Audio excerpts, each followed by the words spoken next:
अस्सलाम वालेकुम जी। ये ऑडियो सुनने के बाद आप लोग इस काबिल हो जाएंगे कि पीपीएससी के 30 से 40 एमसीक्यूज़ आपके तैयार हो जाएंगे। तो चलें इसे स्टार्ट करते हैं। ये एक असिस्टेंट का पेपर है जो पास्ट पेपर है। 2020 में ये पेपर हुआ है। Live stock and dairy department का था ये। अच्छा जी, हम क्वेश्चन स्टार्ट करते हैं अपने। पहला क्वेश्चन हमारे पास इस पेपर में है कि दुनिया का लार्जेस्ट ओशन कौन सा है। तो इधर आप एक बात याद कर लें कि पैसा, PAISA, पैसा से याद कर लें। P से पैसिफिक, A से अटलांटिक, I से इंडस, S से साउदर्न और दोबारा A से आर्कटिक। पैसा से आपके 5 ओशंस आपको याद होने चाहिए, ठीक है। ये 2 दफ़ा रिपीट होता है तो ये याद कर लें कि सबसे स्मॉलेस्ट जो है वो आर्कटिक है। उसके बाद हमारे पास क्वेश्चन है कि बादशाही मॉस्क किस मुग़ल एम्परर ने बनाई थी। तो बादशाही मॉस्क जो थी वो भी याद कर लें कि औरंगज़ेब ने बनाई थी। उसके बाद हमारे पास क्वेश्चन है कि तरबेला डैम जो है वो किस दरिया पे है। तो ये जी दरियाए वो जो जिसे कहते हैं दरियाए सिंध, जिसे इंडस रिवर कहते हैं, ये इंडस रिवर पे है। उसके अलावा हमारे पास जो एक प्रोमिनेंट वो है डैम है, वो है मंगला डैम। मंगला डैम जो है वो जेहलम पे है, ठीक है। ये भी ठीक हो गया।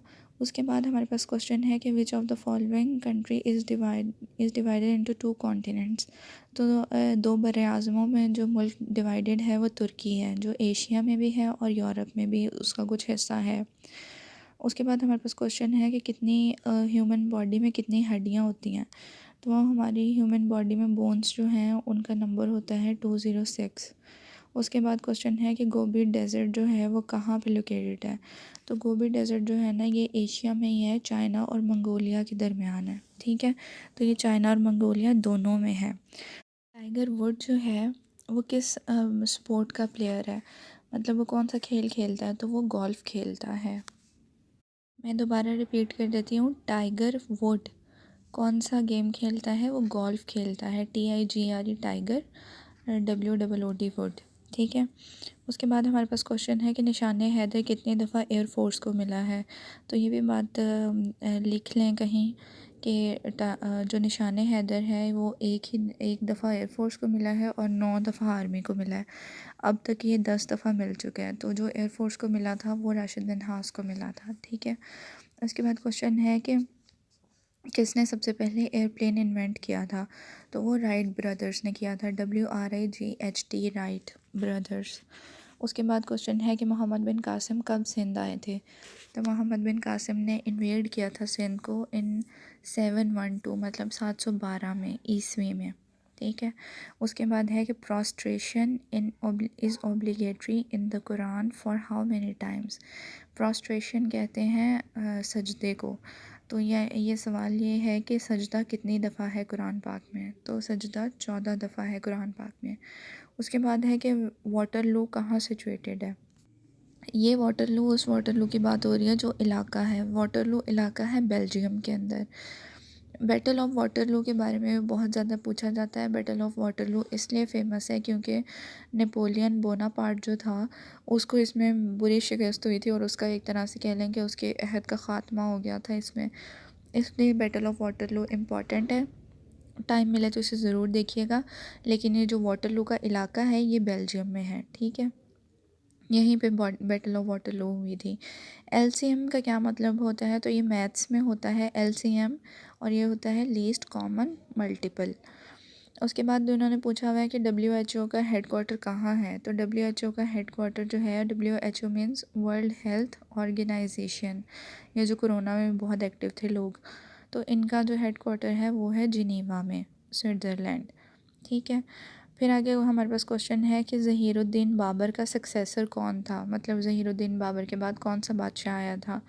तो इसका ऑर्डर भी एक दफ़ा रिवाइज़ कर लें, पता तो होगा शायद आप लोगों को, नहीं पता तो फिर भी नोट कर लें कि ज़हीरुद्दीन बाबर जो था ना वो पहला मुग़ल बादशाह था। उसने लोधियों का एम्पायर ख़त्म किया था। इब्राहिम लोधी की लड़ाई हुई थी बाबर के साथ। बाबर ने इब्राहिम लोधी को शिकस्त दे दी और मुग़ल एम्पायर खड़ा किया। बाबर का बेटा था हुमायूं। हुमायूं वैसे नालायक सा ही था, ठीक है।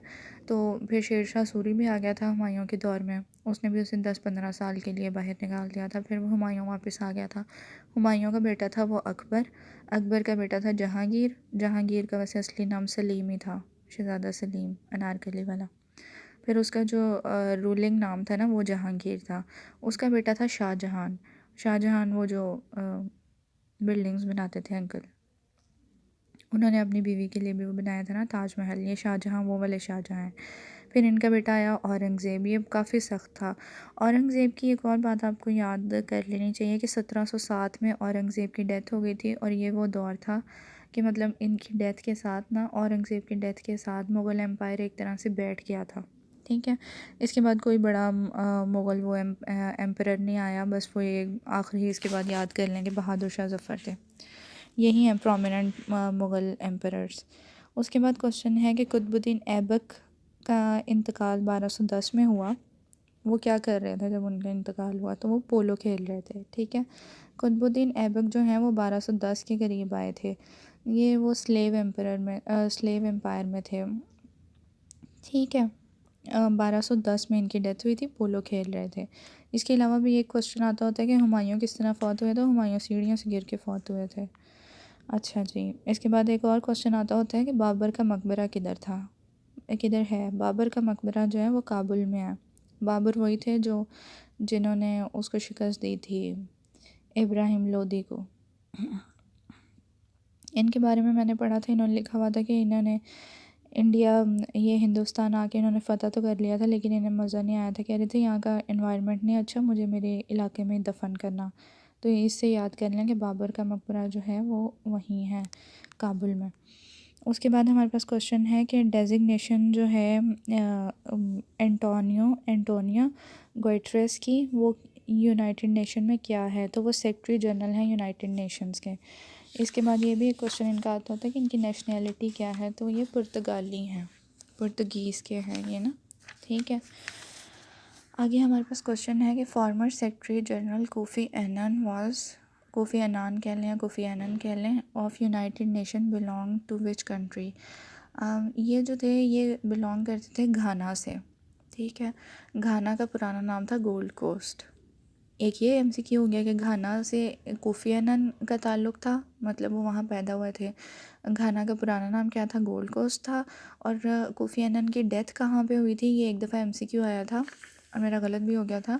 कोफ़ी अन्नान की डेथ जो हुई थी ना वो स्विट्ज़रलैंड में हुई थी, और एमसीक्यू ये था कि स्विट्ज़रलैंड के किस शहर में हुई थी, बर्न में या वहाँ वो जिनीवा में। तो असल में इनकी डेथ हुई थी बर्न में, और स्विट्ज़रलैंड का कैपिटल भी बर्न ही है। ठीक है, तो कोफ़ी अन्नान ख़ुद थे घाना से, डेथ हुई इनकी स्विट्ज़रलैंड, और किस शहर में हुई थी? बर्न में। आगे हमारे पास क्वेश्चन है कि grandfather of holy prophet peace be upon him took his responsibility for how many years? कितने साल तक आप सल्लल्लाहु अलैहि वसल्लम के दादा जान ने उन्हें संभाला था? तो उन्होंने उन्हें 2 साल तक संभाला था। ठीक है, फिर हमारे पास है क्वेश्चन कि कौन सा ग्लैंड जो है ह्यूमन बॉडी में वो प्रोड्यूस करता है बाइल? तो BILE बाइल। बाइल जो है वो प्रोड्यूस होता है हमारे पास लिवर में। एक और एमसीक्यू होता है कि सबसे बड़ा ग्लैंड कौन सा है बॉडी में? तो वो भी लिवर ही है। ठीक है, लिवर सबसे बड़ा ग्लैंड है, और लिवर क्या प्रोड्यूस करता है? लिवर बाइल प्रोड्यूस करता है।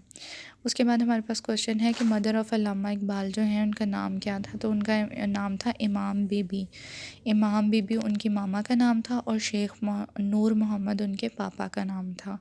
शेख नूर मोहम्मद उनके पापा का नाम था, और इमाम बीबी अल्लामा इकबाल की मामा का नाम था। उसके बाद क्वेश्चन है कि regional cooperation for development was renamed in 1985। अब ये जो रीजनल कोऑपरेशन फॉर डेवलपमेंट है ना, ये बनी थी, हमारे पास एक ऑर्गेनाइजेशन थी जो पाकिस्तान, तुर्की और ईरान ने मिलकर बनाई थी। बनाई कब थी? 1964 में। 1964 में ये बनी, चली नहीं कुछ ख़ास, और फिर उसके बाद क्या हुआ? 1985 में इन्होंने कहा कि चलो फिर इसका नाम ही बदल देते हैं, शायद चल जाए।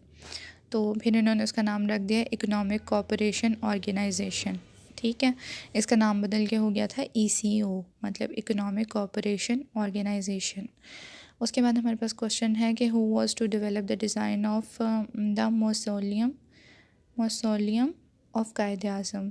ये जो है ना मौसोलियम, इसको कहते हैं, मेरा ख़्याल से मैं ठीक प्रोनाउंस कर रही हूँ इसको, इसे ये कहते हैं मकबरे को। ठीक है, तो ये मकबरा जो था ये इनका डिज़ाइन किया था कायद आज़म का याह्या मर्चेंट ने। ये जो याह्या मर्चेंट थे ना, ये एक इंडियन वो थे, आर्किटेक्ट थे। तो इन्होंने वो ना डिज़ाइन किया था कायद आज़म का मकबरा। फिर हमारे पास क्वेश्चन है कि कौन सा जो है मुल्क या कह लें ख़िता कह लें जो भी कह लें, which among the following is not the member of united nation organization.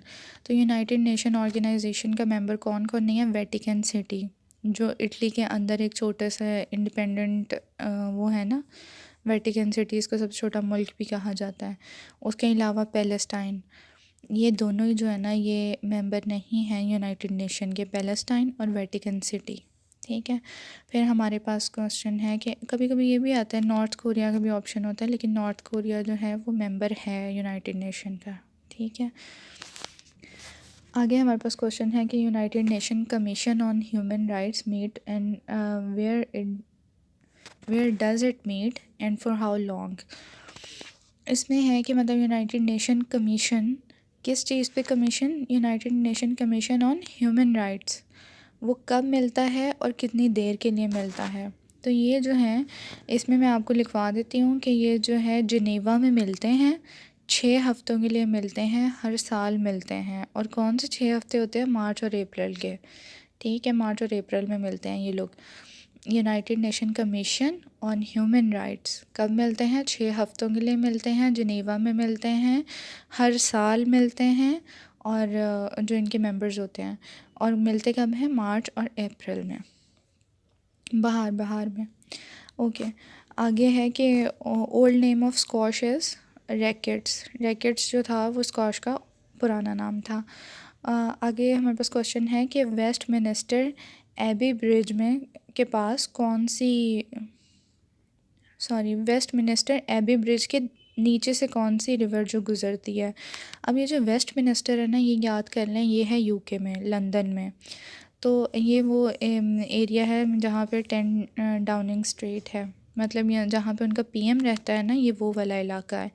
तो वेस्ट मिनिस्टर का जहाँ नाम आएगा वहाँ से आपको लंदन याद आना चाहिए, और लंदन से फिर आपको पता होना चाहिए कि थेम्स रिवर जो है वो वहाँ पे है। तो एबी ब्रिज जो है उसके नीचे से कौन सी रिवर गुज़रती है? Thames river. जो लंदन है वो थेम्स रिवर के किनारे है। ठीक है, ये भी एक क्वेश्चन होता है। आगे हमारे पास क्वेश्चन है कि which of the following is called the pink city. तो पिंक सिटी जो है ये इंडिया के जयपुर को कहते हैं, और कहते क्यों हैं? क्योंकि ना वहाँ की इमारतें जो है ना वो थोड़ी पिंक पिंक है, उनमें पत्थर इस तरह का यूज़ किया हुआ है, कलर कम्बिनेशन इस तरह का है कि पिंक पिंक लगती हैं वो इमारतें ना, इसलिए उसे पिंक सिटी कहते हैं। आगे हमारे पास क्वेश्चन है कि which viceroy is known as penultimate viceroy of the subcontinent. अब यहाँ पे पहले तो ये देख लें कि पेनल्टीमेट जो है ना वो कहते हैं सेकंड लास्ट को, इसकी वजह से क्वेश्चन गलत हो जाता होता है।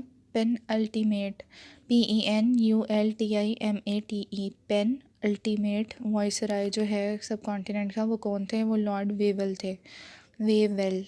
ठीक है, क्योंकि सेकंड लास्ट यही थे, लास्ट वाले माउंटबेटन थे। आगे हमारे पास क्वेश्चन है हाउ मैनी डेज़ हज़रत यूनुस अलैहिस्सलाम remained in the abdomen of fish. कितने दिनों के लिए हज़रत यूनुस अलैहिस्सलाम मछली के पेट में रहे? तो वो 40 दिन के लिए रहे थे। How many great lakes are there in the world. Great lakes जो हैं वो 5 हैं, और ये हैं कहाँ? ये तकरीबन कनाडा और US के बॉर्डर पे हैं। ठीक है, 5 हैं ये। उसके बाद है कि कौन सी जो है फ़सल वो ख़रीफ़ की फ़सल है। तो ख़रीफ़ में जो है वो हमारे पास वो याद कर लें आप, चावल, कपास, और वो जो होता है मकई, ये 3 जो है ये हमारे पास ख़रीफ़ में होती हैं। ठीक है। अब जो ख़रीफ़ में नहीं होती, रबी में वो होती हैं गंदम, रबी में होती है वो हमारे पास क्या, चने, बेसन वाला ग्राम, क्या कहेंगे हम उसे? चने की दाल, पता नहीं उसे क्या कहेंगे, लेकिन उसे ग्राम बोलते हैं। ठीक है। तो वीट और ग्राम जो हैं वो रबी में आती हैं, और कॉटन, राइस और मेज़ जो हैं वो हमारे पास ख़रीफ़ में आती हैं। ठीक है। आगे हमारे पास क्वेश्चन है कि US प्रेसिडेंट डोनाल्ड ट्रम्प जो है वो उसका कितनावा नंबर था? तो उसका 45वां नंबर था, वो 45वां प्रेसिडेंट था यूनाइटेड स्टेट्स का। चलें आगे क्वेश्चन है कि लॉन्गेस्ट रिवर कौन सी है दुनिया की? वो है रिवर नील। इस ऑडियो में हमने 15 मिनट के अंदर 35 क्वेश्चन किए हैं, जिससे रिलेटेड भी मैंने आपको इन्फॉर्मेशन दी है। जैसे जैसे इन्फॉर्मेशन बहुत ज़्यादा होती है तो वो फिर लंबा होता जाता है, तो हम जैसे जैसे पेपर्स करेंगे उस तरह चीज़ें डिस्कस करते रहेंगे, और अगर ये चीज़ें आप रेगुलरली सुनते रहें तो आपको भी याद हो जाएंगी। उसके अलावा अगर आप लिख लिया करें इन चीज़ों को, कहीं नोट्स बना लें तो ज़्यादा अच्छी बात है। तो फिर अगली वीडियो में डिस्कस करते हैं हम अगले 35 क्वेश्चंस। तो इंशाल्लाह पेपर पूरा हो जाएगा। ओके, चैनल को सब्सक्राइब कर लीजिएगा। अल्लाह हाफ़िज़।